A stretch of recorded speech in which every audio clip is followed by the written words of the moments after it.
Hello everyone, I just want to welcome you to my podcast with Mallika Sundaramurthy of the band Abnormality, and just some pre-words of it. I just want to say that we talk about details of the album, how inspiration coming up in the writing process and going deep inside of the songs, and we also have a lot of friends random talk inside.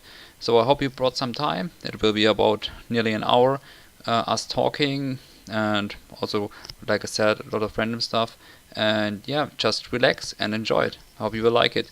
If you like it, just leave a thumb up. I would really appreciate it. Now I leave you alone with me and Mallika. Cheers. Okay, hello everyone, Dani Zed here, and I welcome Mallika of Abnormality here for my very first podcast, I think. And yeah, how are you doing? I'm good. How are you, Danny? Yeah, pretty good. Also, just a little bit stressed out, but it's all good fun to hear good people. Yeah. And depending on your name, how is your surname pronounced? Sundaramurthy. Sundaramurthy. Yes. Yeah, because I had one fan question under the interview we did 2 years ago in YouTube, and Uh-huh. he asked where your name came from. I just said probably your parents. Yeah, I would think so. Yeah, Well, some people make up their name, for they have a stage name or something, but this one is my real name. yeah, It's my father's surname. He's from India, so that's where it comes from. I thought so. Yeah. And is there some special meaning behind your name, or is it just a name is a name? Oh, it has meaning. Mallika, it means jasmine, the flower, Hmm. and Sundaramurthy is beauty. Okay, I don't. Sorry, guys, for my lack of English. I don't know the word right at the moment. What is Of your that? the word of your surname. Oh, it means beautiful, like beauty. Ah, okay, beauty. Sorry, Beautiful, I yeah. just don't understand it. Sorry. Okay, maybe my American accent. Don't talk about my German accent. I hope it's okay for you. Yeah.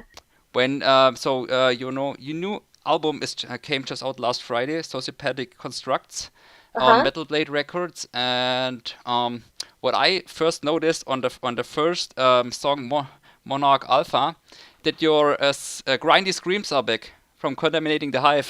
Mine. Yeah, I think it is a bit of a throwback to Contaminating the Hive Mind on this album. Yeah, we've kind of brought back more aggression and speed, brutality, I guess. I Mm. mean, we'll always have some amount of brutality, but I think we brought some more aggressiveness and a bit of more raw feeling to this one, Yeah, yeah. I think comparing to it's more Mechanism. more harsh, Yeah. grindy, and more Hmm. virtual stuff. Coming Yeah. back in. Yeah. Yep. How came that decision up to go back in that direction? Was it just like rehearsing with the band, or you were discussing about it for some while? It's just was a natural development when we were writing the songs. It was just like, okay, Mechanisms was good, but we weren't like 100% satisfied. We were okay with it, but we're like, come on, we gotta really like push it this time, like faster, harder, better, like Just go for it. No yeah, we just compromises. Full went for speed. it. Yeah. We were inspired to write some sick songs. Yeah, that's cool. At least you had some fun. That's the main thing. Love what you Yeah. do, right? Yes.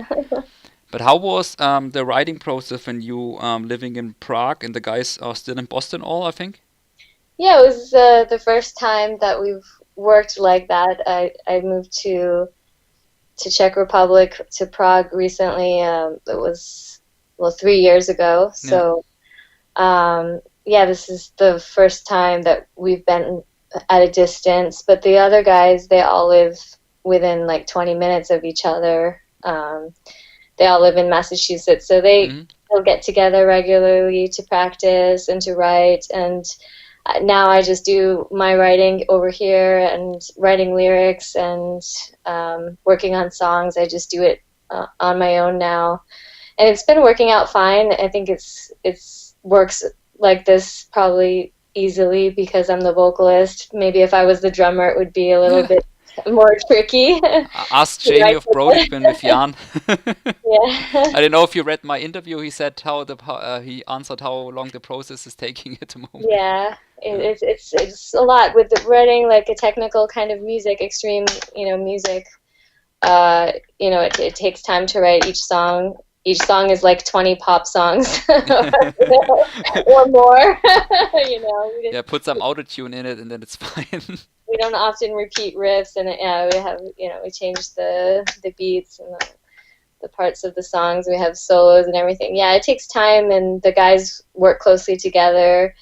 And I just, share with them lyrics, and they send me videos, and yeah, I was doing some scratch tracks, recording. So do something on keyboard, or you play a little bit guitar or something by yourself, or?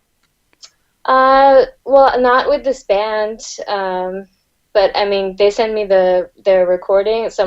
They did like a demo, and then I tracked some vocals over here just on my computer, roughly, so that they could hear what it was sounding like before I went into the studio. So that worked out. I can play a couple instruments. I was playing the flute in grade school, and reading music. Then, later after I was singing in bands, I picked up the bass a little bit, and I was taking some lessons, but my level is not so high enough to play in death metal yet, but I play it for fun. I like playing. That's good. At least you're much more talented than I am. I used to try to play and bass guitar, and my first band I had in 2002, but we just rehearsed I think 10 times, and I lost the demo tape back from them. I was singing there, and my bass playing was horrible. That's just not one of the abilities, not one of the gifts I got. But I think that's why I do my thing in the scene like this way I'm doing it, with reviews, talking with people, bring some material. Why not? That's my passion, so I do it differently. Follow your passion, whatever it is. Yeah, just follow it, right? Yes. But then you recorded the vocals not in US, you were in Czech Republic. I think I saw some pictures on your profile. Yes, Studio Hostivar, it's in Prague. I could have flown to the US to track there, but it would have been an extra $800 or something. So since I was comfortable with the songs and I knew what I was doing, I convinced the band that I would record here, and that they would see that it was fine, and they were satisfied with it. So yeah, the result was pretty good. What's that? The result was pretty good, so I like the album. Oh, thank you. Yeah, I'm pretty experienced by now. The band has been, together for 14 years, and it's our third full-length album, and so it worked out just fine. Prior to this, we've been working. Well, even on this album, we were working with producer Peter Ruccio. And, we like working with him. It's just because of the location that I decided to track here, and it was just fine. Yeah. The guys, they tracked, with him and the instruments, and yeah, I think it sounds really good. And he also had a partner on it this time, Shane Frisbee at Brick Hit House. Yeah. But yeah, everything went pretty smoothly with the recording. Just like putting everything together after we tracked separately, and I just sent the vocal tracks over to Peter Ruccio, and he mixed everything together, and yeah. How long did it take you to record the vocals? I think it was over a 2-week period. But I had to work between the recording days. So you did it in your evening hours? It was like two full weekends. Okay. And I was trying to get it finished in those two weekends, but there was still a little bit left over, so I came in on 3 weeknights after work. It was pretty tiring, but yeah, it was just like 3 more days in the evening, and then it was finished. So yeah. So you have some routine for warming up? Like I saw a lot of like vocalists doing also before a show, doing push-ups, getting stretched for a show, or drinking a shot of Jägermeister before singing or something like that.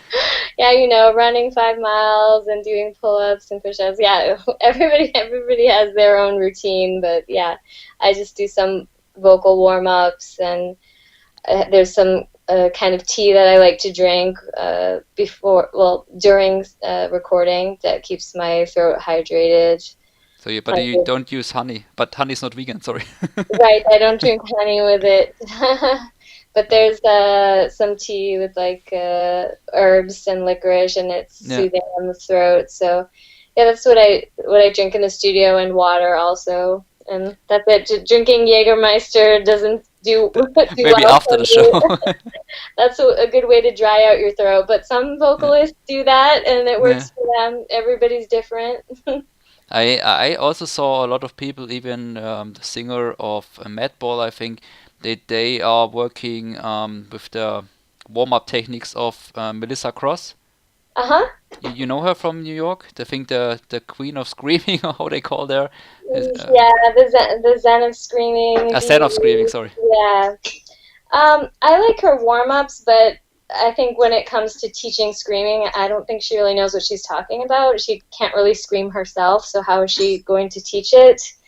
But I think she's very good. She knows her stuff about vocal anatomy and classical singing and breathing techniques, and I think she's very informative with those things, and she's definitely helped a lot of singers. Also this, how is it called, this diatribe singing, when you sing from your stomach, I think? Diaphragm singing. Diaphragm singing. Yes, it was. I watched her DVD like more than 10 years ago. I don't remember when it came out, and yeah, I found some interesting things and a lot of good common sense things, like common sense tips that she gave. So I think it's good for vocalists to watch it, but I wouldn't take it as something that would teach you how to scream, because it's not really for that. It's more about breathing techniques and maintaining your voice. Yeah. Yeah. You still give lessons, like you offered, I think a year ago or something, for other singers? Yeah, I'm teaching vocal lessons on Skype. Yeah. Mm-hmm. I work full time, so it's on the weekends, or whenever I fit it in, some here and there. Mm-hmm. Yeah, I also should send you some greetings from the Latvia band singer Mara. How is the surname? Sorry, Disenko. I don't know if you know her band. Which one is it? It's called Mara. Mara. I think I heard it. Yeah. It's also a redhead lady singing. Oh yes. Okay. Yes. I've met her when we were on tour. Yeah. Okay. Because I was talking with her because she also wanted to do an interview, and she just wrote me that I should send you some greetings. Oh, great. That's nice. She's very sweet. Yeah. Yesterday I released the review for her EP. Uh-huh. Oh, great. I'll check out your review. Yeah, you can do. But when we are back for preparing like live things now for the Europe tour coming in July for you, how do you prepare singing the live songs when you can rehearse in one room, or are the guys coming a couple of days earlier and you practice in Prague around before you go to Obscene Extreme? Well, normally how we've done it is I would fly. The last few tours I flew to the US 1 or 2 weeks before the tour begins, and practice with them a few times, but it's not really necessary. I mean, we've been working together for so long, and as long as I prepare the songs ahead of time, it works just fine, because I know what to expect from them. We know how to play together already. So I think it's important for bands to get comfortable working together, playing together. And then, I think it's not really necessary to, practice. So you know the songs and everything, and they know them, and you can rely on them. You don't have to be worried they don't play the stuff right and stuff like that. Yeah, so pretty routine. Of course, songs can feel different live than the recorded material. It can be played faster or something, or just feel a little bit differently in the timing. But yeah, we're so used to working together. It's fine.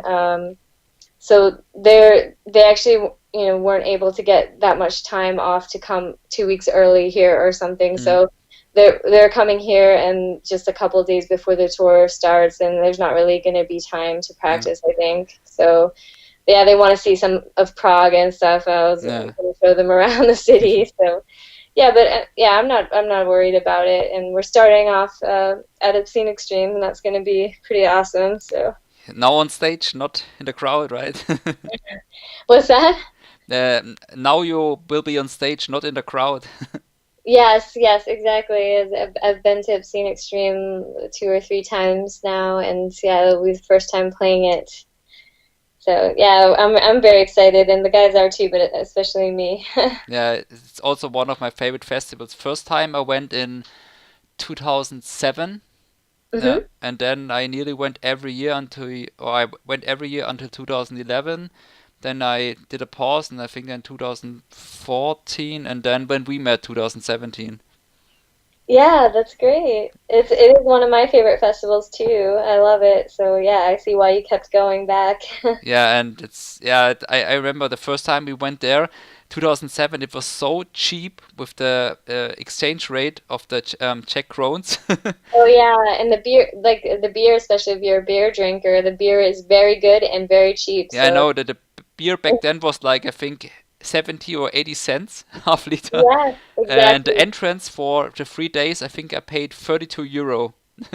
Wow. Yeah, now it's I think it's 70 euro, I think, right now, but it's okay for that big amount of bands.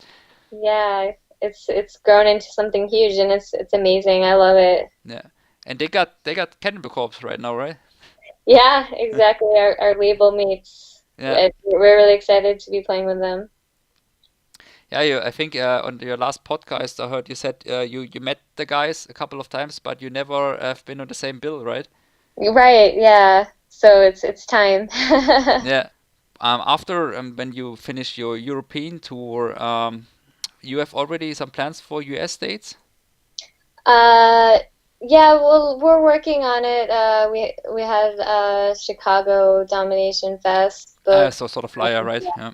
But we've just been working on something, but we haven't confirmed anything yet. So we'll just have to wait to announce something on that. But yeah, we plan to, of course, play our hometown and our home country. Just we wanted to focus on Europe this time around. It's been 5 years since we played Europe, so that's why we're starting here. And it was convenient for me living over here. Yeah, sure. And when you play Obscene Extreme this year, will you be also there with the label again with Surge, with Ultimate Massacre Productions, or is that closed down at the moment? We were thinking about it, but I said I would rather just enjoy the festival and not have to sit behind the booth, Yeah, it's less stressful. Yeah, since we're playing it, and I'll also be selling our merch and stuff, I'd rather be more flexible and be able to hang out, with all our friends that will be there and stuff. Makes sense. So, yeah, if it's the label, it's more like work, like business. Yeah. It should be more fun this year, I think. But I think we'll bring the label back to Obscene Extreme next year. Okay, so when you don't play and just think it's the right time, Yes. So that's why, depending also on my next question, what you have future plans for the label? So next year you will revoke it a little bit more and do more stuff? Yeah, exactly. Serge with Epicardiectomy, he had a new album and I had a new album. So work things too. He has a couple bars and the second bar opening. Yeah. I think he said your husband told me he slept also 4 hours a night or something. Yeah, exactly. When he was building the second bar, he barely slept. Yeah, it was a lot of work. And I got another job about a year ago too, and so you have 2 jobs. Well, no, I mean I changed jobs. Okay. A year and 3 months ago. Yeah, so I was really focused on training myself in this new position and everything. So we kind of we've been doing less with the label. It's not on hold, but we have some things in the works, but we could put less time into it this year, and we plan to do more with it next year and show up to more festivals with the distro next year. Yeah, maybe you can also go to Vladimir to the Nice to Eat You Records Fest. Right. Yeah, we did that last year, Ah, and okay. yeah, we thought about it this year, but we're like, let's just, take it easy this year and do more next year. That's what we But that decided. but that was not a fest where you sang with Gutslit, right? No, that was what's it Fecal called? Party? Legal Party. Yes, Yeah. thank you. Yeah. That was in Prague. Yeah. Yeah, yeah. Nice to Eat You is outside the city.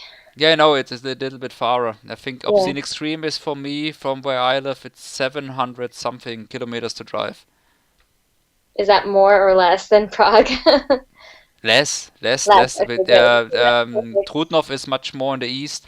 To Prague, it's normally under 500. So I made it once when the Autobahn, the highway is empty. I made it to Prague in under 5 hours. Wow. But Yes. probably will not work next month when we come. Your highways are legendary in America. They're like, hey, do you know in Germany they have highways where there's no speed limit and you can go as fast as you want? And everyone's like, what? Like, Yeah, it's a that's very pretty crazy normal idea. for me because I grew up here. And we're like, it's called the Autobahn, but then I realized that that's like all your highways are the Autobahn, right? And But not everywhere is no speed limit. Just some okay. parts. Normally it's 120 kilometers. Hmm. But there are open points for some miles where you can go. Yeah, so it's more fun if you get to, put your car at full speed. In America, people do it, but you have to be ready to get an expensive speeding ticket.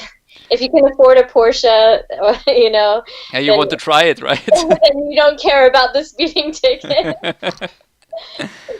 Yeah, if you can afford that, you can afford the ticket. Exactly. Yeah, when I was driving 4 weeks through California and Nevada, yeah, I was always staying on the speed limit because I'm a foreigner and the cops will get Yeah, me. yeah, you don't want to mess around. You want to be able to come back to the country after Yeah, I hope without so. getting Yeah, fined. and come back to the interview. Yes. And from the new album, from the I think it's how many? It's 9 songs, right? The album. Yes. Yeah, and you have some favorite songs you want to play on the tour or chosen one for the set list? Yeah, actually, but I don't know if I should reveal everything, Okay, but you don't have to, but but I can say we'll definitely be playing the first singles that we put out. Curb Stomp. Curb Stomp, yeah, Yeah. that's like our one of our favorites and one of the more brutal songs on the album. And Monarch Alpha is one of our favorites Mm. too. And Catastrophic and Catalyzing Event. Yeah, those singles that we put out, you'll definitely hear them on the tour. And we'll be mixing it in with some older cuts from previous albums too. Something for the longtime fans Yeah. too. But yeah, we'll be primarily playing newer songs, and then like a third of the set will be older songs. You also play Irreversible? Um, Irreversible, probably not, but I'm not gonna say for Okay, sure. yeah, yeah. Just I want asking people to because come to the show. I like the groove in the song. That's why I'm asking. Oh, okay, yeah, it's a fun one. Yeah. A couple tracks from Mechanisms of Omniscience, but you'll see at the show. Yeah. Looking forward to it if I make it. Yes. And I heard it on your other podcast interviews that you did the cover again for the albums. I think you did it also for the demo and everything, right? Yes, I've done all the album covers for Abnormality. Is And that also something for you to express your artist in yourself to do that, or? yeah, I mean, as I'm a visual artist and that's my day job Mm. too, so it's natural that I would do the cover art. And since I'm also making the music, I know what the concepts are about and what the cover art should look like. So it's been natural for me to do it, and it Yeah. saves the band a little money, I Yeah, guess. that's for sure. Yeah. That's what they liked about it. But yeah, but for me it was nice to be creative in a couple different ways in the music, like the visual side and the vocal side. Yeah, so But you also did the inlay design, everything, like with the notes inside? Actually, no, that was one of Metal Blade's Okay. designers doing the. I don't usually do the layouts, the graphic design part. Mm-hmm. I leave it up to somebody else. Yeah, but he did a really great job. And yeah, I did the band logo many years ago too. If anyone was wondering about that, and some T-shirts from the past, but yeah. Yeah, it's still working pretty good. I think you know, I wanted to order one of your prints you offered for Oh my man cave. So now it's ready. I can hang it out above the couch. yeah. Oh, awesome! Thank you. I totally forgot about that. Yeah, me too. And I thought, I think there was something I wanted to do here, but I will Awesome. come back to you for that. Thanks again. And when we come back to the song, the first single, Curb Stomp, Mhm. which is what I like pretty good about the video, especially that you were criticizing all the child molesting thing at the Catholic Church and stuff. That was for me, Yeah. it was pretty cool because that is like a harsh theme nobody wants to talk about, but you Yeah. address those things. So it's is it like for you to address these topics in your songs to shove the the shit down the throats of those people doing that, and hopefully they Right. choke on it, or Yeah, we're not. That's what death metal is for tackling dark yeah, subjects, for difficult to talk about subjects. Death metal can be political. It can be a way to vent anger or frustration.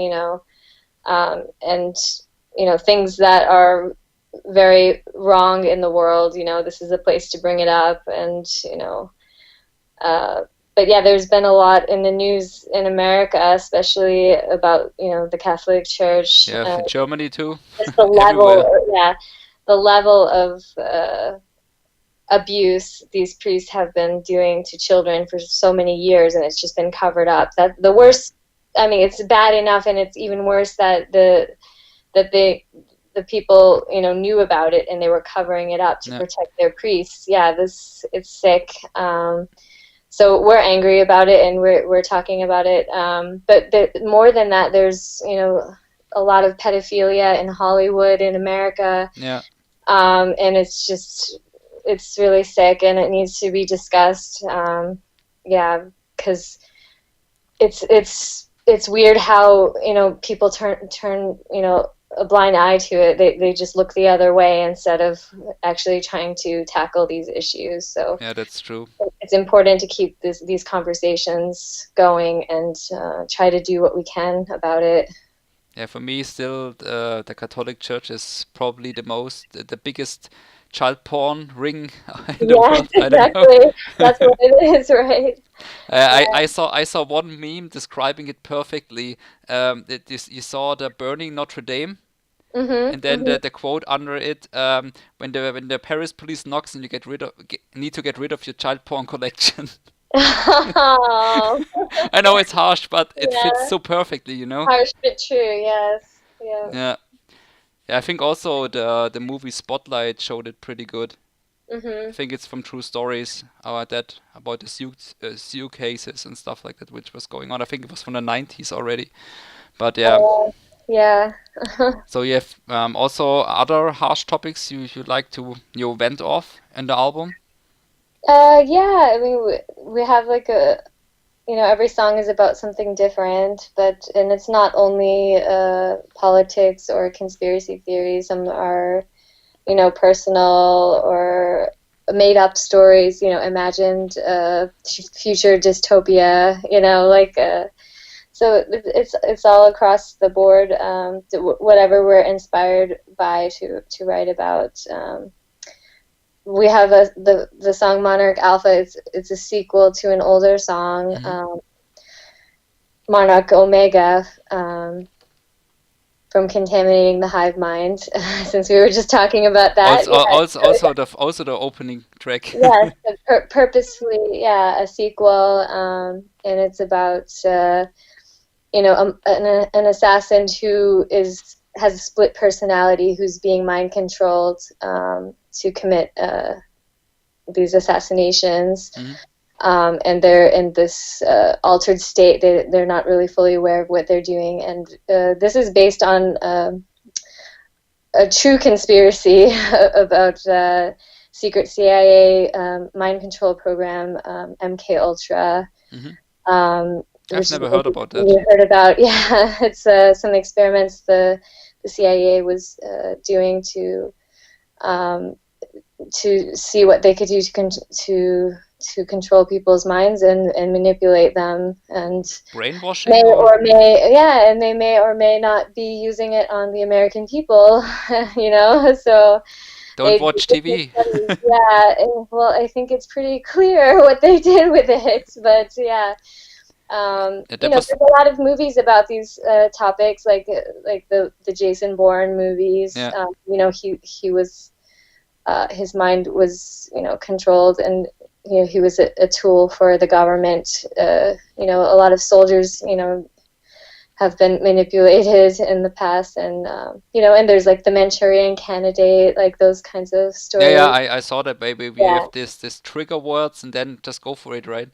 Yeah, sometimes truth is stranger than fiction, but we ran with these ideas, and so it's about those things, yeah. Another song, Transmogrification of the Echoborgs, that's like a possible future dystopia where humans have been modified with, technological implants, like they're part cyborg in the future. And these things are like very close to what's possible today. I mean, they're actively working on those things. Like, I just see the lyrics: "Society asleep at the wheel." Yeah, exactly.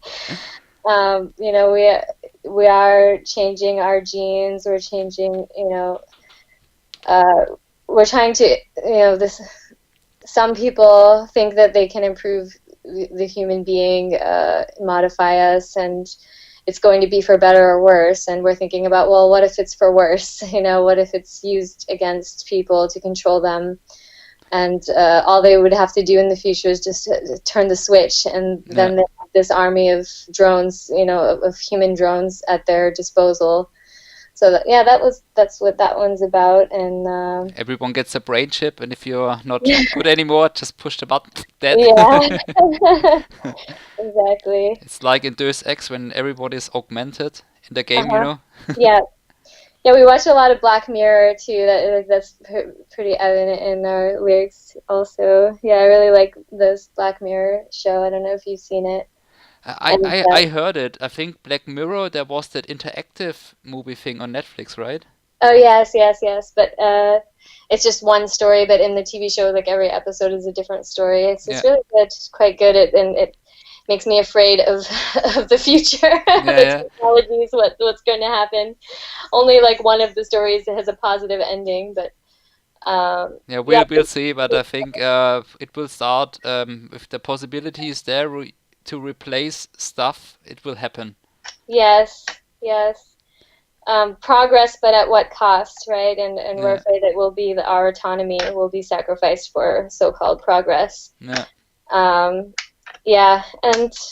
we have a song also about 9/11, which I'm surprised it took us this long, but a lot of our songs are indirectly related. But this one was Jay wrote. It's about his theory about what happened on that day. So so a lot of mix of songs and some conspiracy theories we have, and just different things happening currently in our country that we had to vent about. Yeah, that's for sure.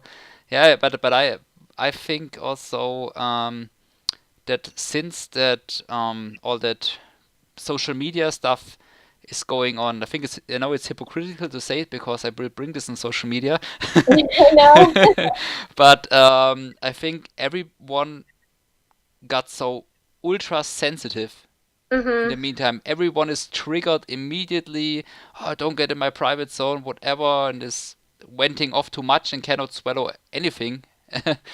But you have to do sometimes. But I think it's also some influence coming up, and everybody is so stressed, I think. Yeah, it's everyone's really combative, and quick to argue and not listen to each other. They're yelling at each other. Not. It's really difficult to have an intelligent debate about anything Yeah, today. that's true. So we put our ideas out there, and we're willing to talk about it with everyone. We're not forcing our thoughts down people's throats, and we need to discuss these things. What's going to happen in the future. Where in our country, a lot's going on, a lot of crazy things, and we need to try to make it better. But in the world too, there's a lot going on, and we should be able to talk about it without insulting each other. And yeah, there's a lot of volatility online today, and it's unfortunate we have such access to information and communication, but somehow it's devolved, and it's gotten worse with with the accessibility. Somehow it's, even with all this free knowledge, people have gotten like even more ignorant, or it just shows itself more. That's probably what it is. Like, all the internet heroes who think they're anonymous, But then there's a lot of disinformation out there too. It's crazy. There's so many like fake news websites or whatnot that meant to deceive people. So you really have to dig for the truth on. Most people think if it's on the web, it needs to be true. Yeah, that's really sad. Yeah, it's really sad, and a lot of people don't think for themselves. They just find someone to follow and just spit out what they heard. So I think it's really important to read different news sources and make up your own mind. Go travel around the world and see for yourself. It's the worst thing when someone has never even left their hometown, and they think they know everything about the world, and it's get out there and see for yourself. Yeah, I just can say also for the audience, be kind, don't be an asshole. Yeah, thank you for that. Yeah, we should be more kind to each other. But I know, I think we had offline, or no, not offline, but we had some chat discussions some months earlier that I know that staying in contact with everyone around the globe, even if you like them, it's pretty hard to do, and it's also another factor of stress. Sometimes I also facing it because I'm talking with so many people around the globe I know, and I also want to serve everyone right because I like them, and it's I think it's also a big factor of stress in our life today. Yeah, we're also separated, but never closer together with the internet. Yeah, so it's strange. We're talking all the time, but we all feel isolated because it's not face to face. It's sending messages, text messages, Facebook messages. Yeah, it's also frustrating, I think.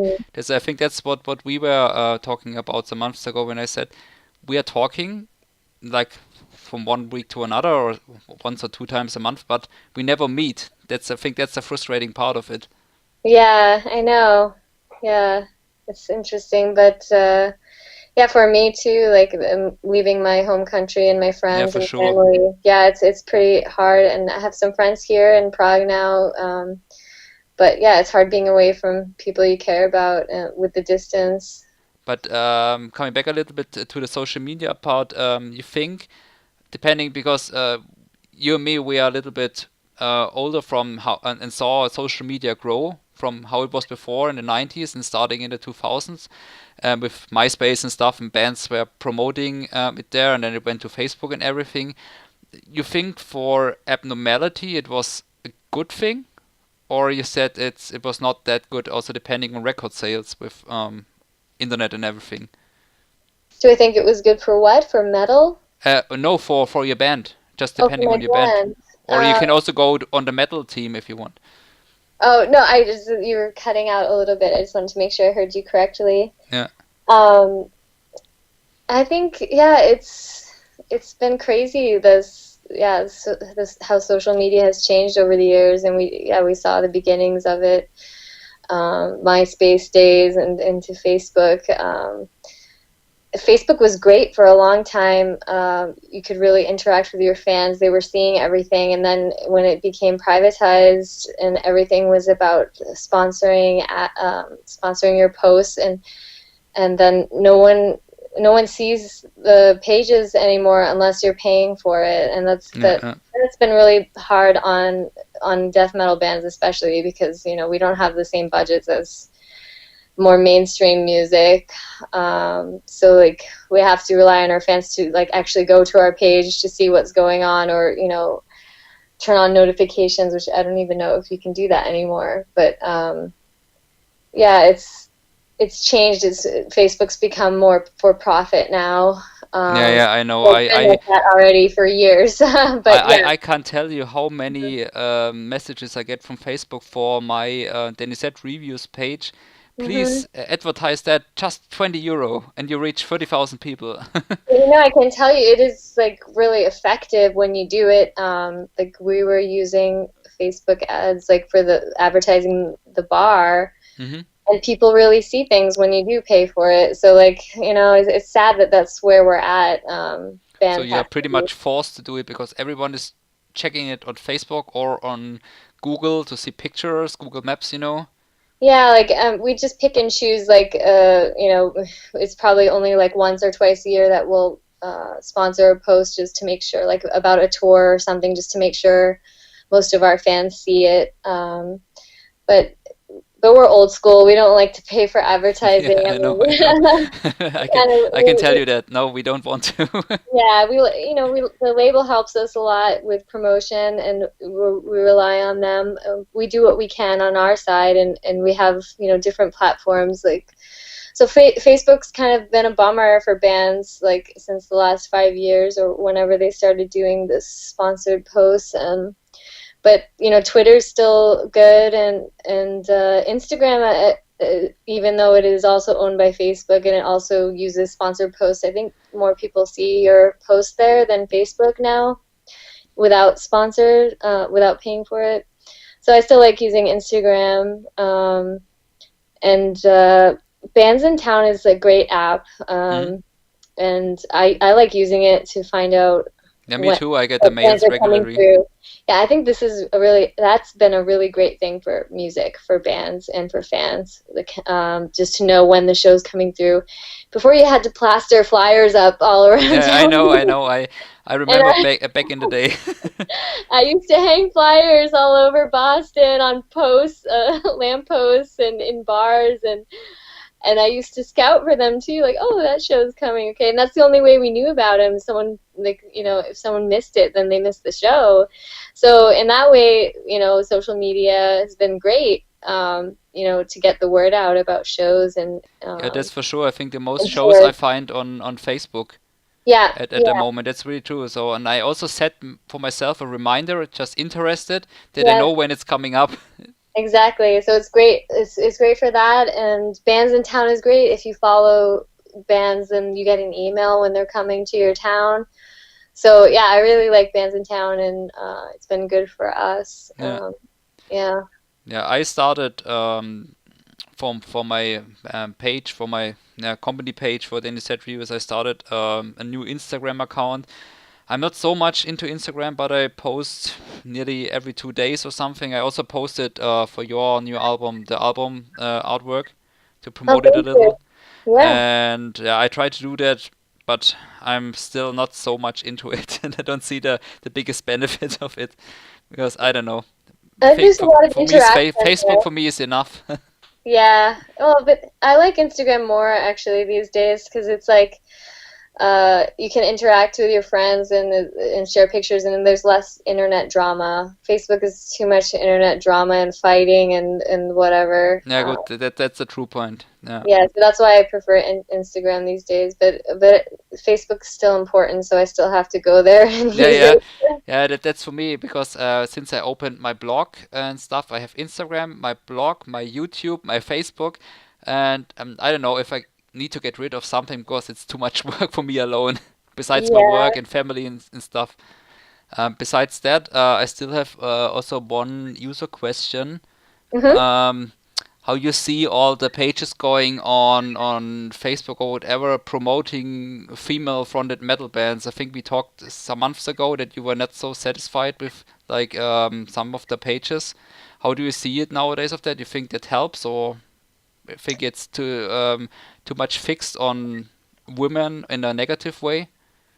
It depends on the page, but I see some of these female-fronted metal bands pages sexualizing women on, one post talking about a band, on the next post just some sexy girl picture, and it's catering to men and men's fantasies, those pages, and it's not really about music. I like following the pages that are actually supporting female musicians, highlighting their music. I feel like, if that's what, if that's what a lot of people are looking, for, to find more bands with females in them, I think, that's great. More power to them. But if guys just looking for a page to jerk off to, I mean, that I don't want to say, but you did it. Thank you. No, really, I feel like there's pages for that, and like I think that's disgusting. That's not why we're doing this. We women here are here, in metal to say something, to play this music for real. You can't fake this. It takes years of practice to play death metal and other kinds of extreme music. All the women that are here are doing it seriously.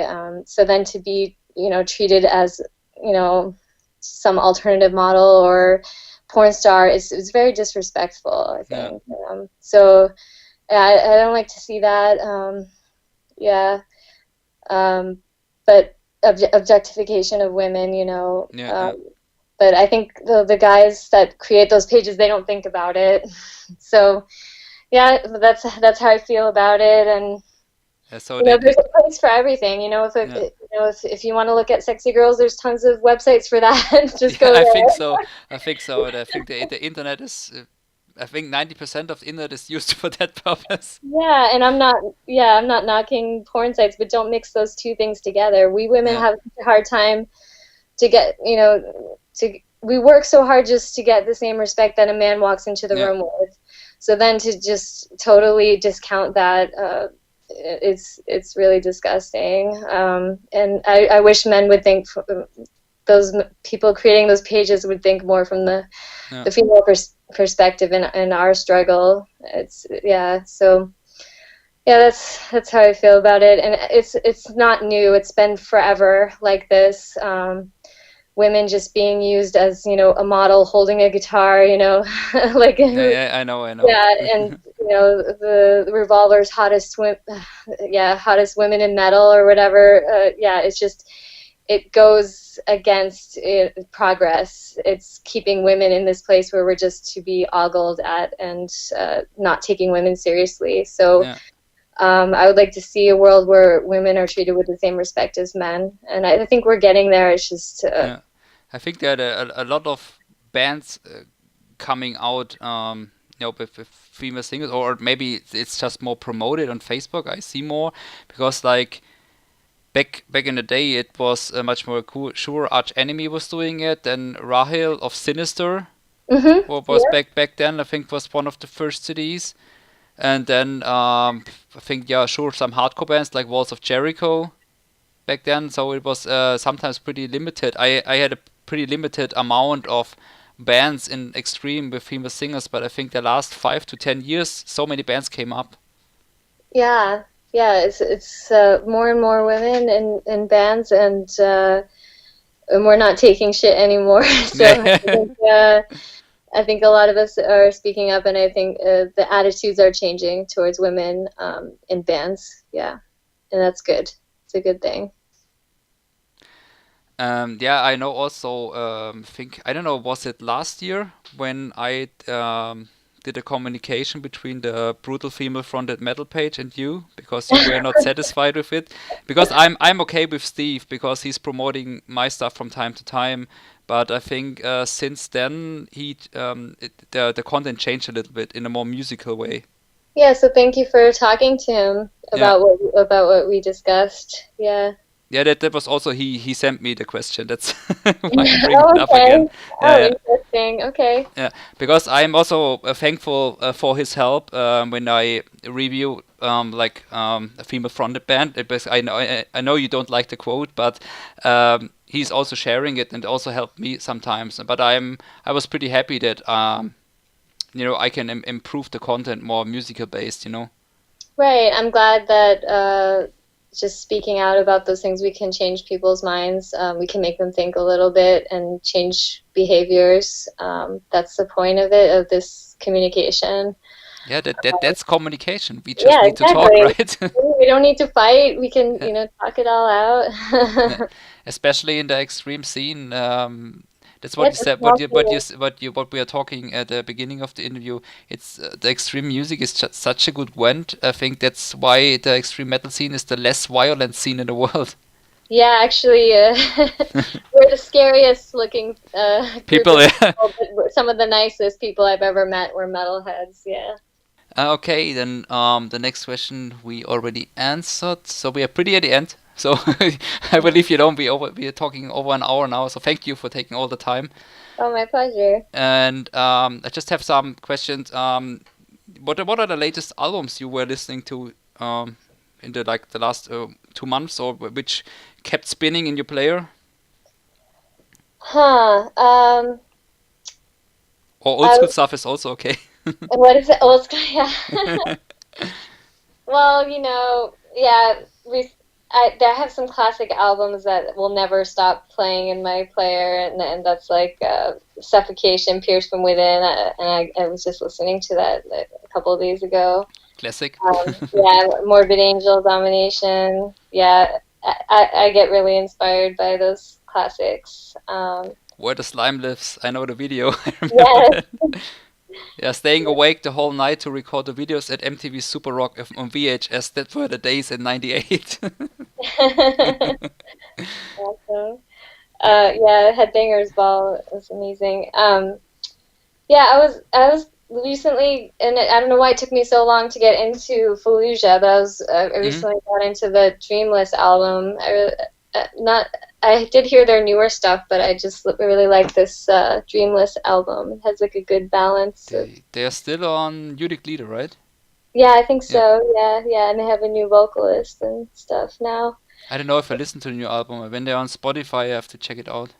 Yeah, but the newest one is not the one that I was listening to recently. The Dreamless one is the one before that, from like 5 years ago or something. Yeah, but I don't know why I started listening to that recently, but I really like it. And Possessed, the new Possessed album that just came out, but I haven't. I just downloaded it on Spotify to listen to. Is it like the old stuff, or? Oh no, they just came out with a new album.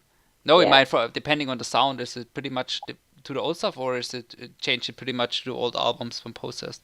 Just from the song I heard, it sounds like their old stuff, but I haven't listened to the album yet. I just saved it. I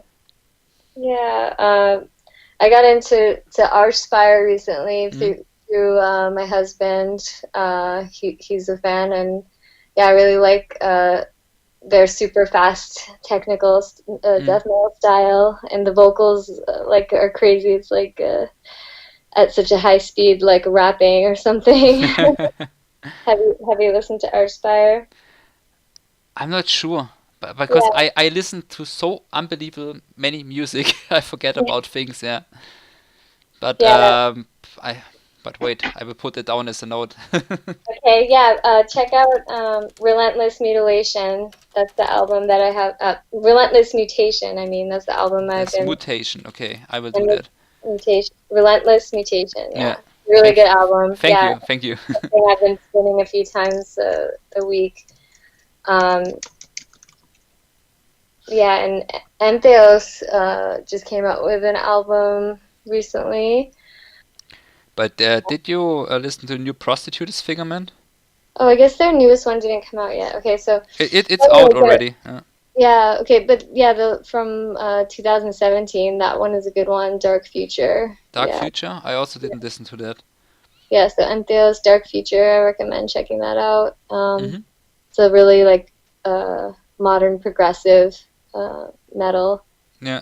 It's something really different, but I really like it. I really like Cheney's vocals.